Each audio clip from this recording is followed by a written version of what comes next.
Used to do an incredibly effective job when it comes to deporting foreign terrorists from American soil. 17 Tren de Aragua and MS-13 illegal criminal terrorists were deported from our country back to El Salvador, and they will no longer ever be able to say they can roam free in this country under this president. These were convicted felons, murderers, rapists who are no longer in our country, and I think we should all be very grateful for that. I'll take some questions. Is there anything these countries can do at this point to stave off these tariffs? And has the president decided on the scale and scope of these tariffs? Well, I think, first of all, unfortunately, these countries have been ripping off our country for far too long. And they've made, I think, their disdain for the American worker quite clear. If you look at the unfair trade practices that we have, 50% from the European Union on American dairy. You have a 700% tariff from Japan on American rice. You have a 100% tariff from India on American agricultural products. You have nearly a 300% tariff from Canada on American butter and American cheese.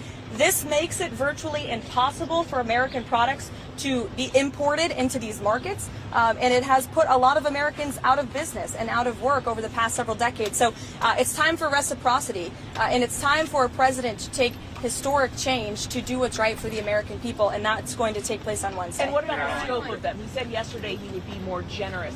What does that mean?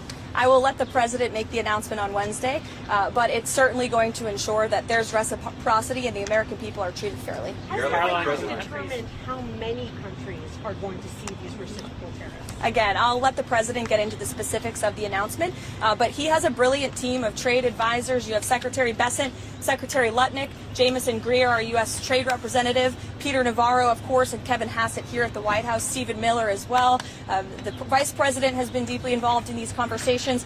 All of these individuals have presented plans to the president on how to get this done, and it's the president's decision to make, and we will not get ahead of him on the specifics of the announcement. And has the stock market sell-off caused the White House to rethink any of these plans? The president has always said that the stock market is a snapshot of a moment in time, and he's doing what's best for Main Street, and Wall Street will work out just fine in this administration, just like they did in their first term.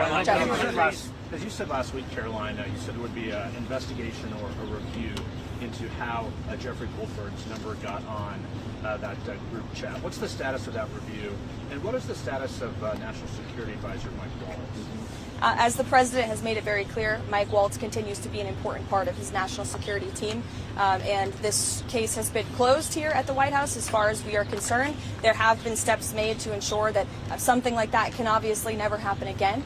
And we're moving forward, and the president and Mike Waltz and his entire national security team have been working together very well. If you look at how much safer the United States of America is because of the leadership of this team. On the tariffs, are there going to be sector-by-sector announcements this week at the event you're alluding to? Is he going to be focusing on sectors or more country-based tariffs? The goal of Wednesday are country-based tariffs, but certainly sectoral tariffs. The president has said he's committed to implementing them, and I'll leave it to him on when he makes that decision and that announcement.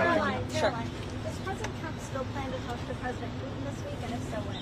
I don't have a readout for you on that call, but as always, we'll provide a readout. Usually the president likes to let you guys know first, especially for big calls like that. Steve? Exemptions for farmers being considered for these tariffs? No exemptions at this time. Karoline. The validation guide that DHS is using to determine who is an enemy alien, a Tren de Aragua member, and deportable under the Enemy Aliens Act, it has criteria here that require 8 points to be classified as a TDA member. You can get classified by simply having certain symbols in your tattoos and wearing certain streetwear brands. That alone is enough to get someone classified as TDA and sent to El Salvador.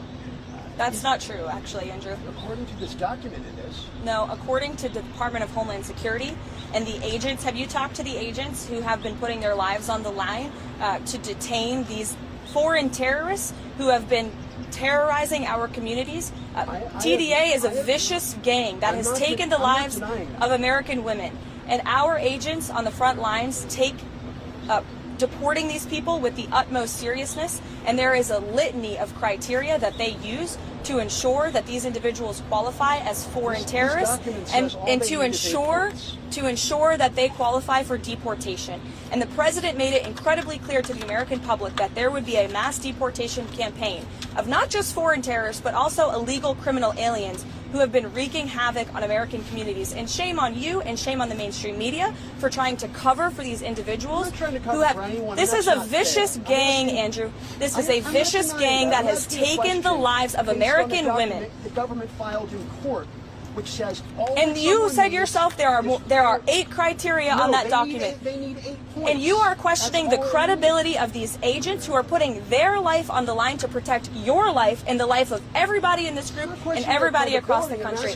And their credibility should be questioned. They finally have a president who is allowing them to do their jobs, and God bless them for doing it. Caroline, what method would the president use to potentially run for a third term? As he said, there are methods there. Look, you guys continue to ask the president this question about a third term, and then he answers honestly and candidly with a smile, and then everybody here melts down about his answer. The president talked about this last night on the plane. He said, it's not really something we're thinking about. He has 4 years. There's a lot of work to do. We've done a lot in these nearly first 100 days, and the American people love what this president is doing, particularly when it comes to efforts to secure the border. How confident is President Trump in that he can get a peace deal done in Ukraine? How confident is President Trump that he can get a peace deal done in Ukraine? Well, look, the president is working incredibly hard to get a peace deal done between Russia and Ukraine, and he has expressed his displeasure with comments that have been made by leaders of both sides of this conflict. He has expressed what he believes needs to take place in order to see this conflict come to an end. He continues to work very hard on it, and our teams continue to be engaged. Karoline, can countries that don't have tariffs on the US but may have other forms of non-tariff trade barriers, I'm thinking in my case of Australia, can they expect to be hit on in Wednesday's announcement, or can they expect to be left out and dealt with another time? Again, I'll let the president make the announcement on Wednesday, but I think any country that has treated the American people unfairly should expect to receive a tariff in return on Wednesday. Caroline, you talk about the European Union. Is the president expected to impose those tariffs in blocks, or will he distinguish countries within those trading blocks? Again, I will let the president get into the specifics of the announcement. It's his announcement to make. It's going to be very exciting. We'll see you guys in the Rose Garden. And you will also hear directly from the president if you have any lingering questions. 5:30 this afternoon, or evening rather, although it's really afternoon for us. That's about midday for this president because he works all night. But he'll be signing an executive order. It will be the in-house pool in the Oval Office, and we'll see you all there. Thanks, guys.